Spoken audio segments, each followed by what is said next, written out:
bumper, borrowing is already here and is here to stay, according to new figures.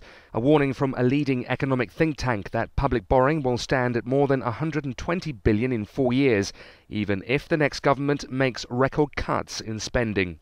The National Institute of Economic and Social Research says borrowing is likely to hit almost 166 billion this year, 12% of output, and remain at 121 billion by 2013-14.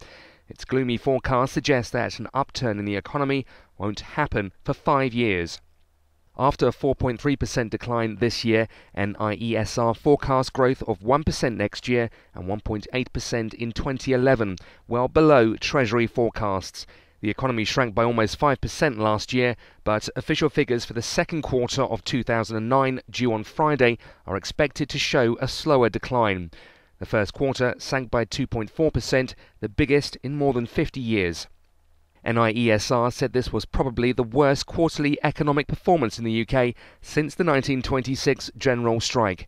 It also predicts a 0.4% decline between April and June and stagnation in the third quarter of the year before a recovery begins in the final 3 months of 2009.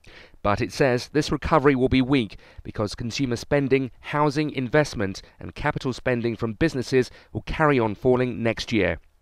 Their forecast backs comments already made by the Governor of the Bank of England, Mervyn King. His calls for firmer action over public spending and the latest forecasts will leave analysts crossing their fingers a little harder ahead of Friday's announcement.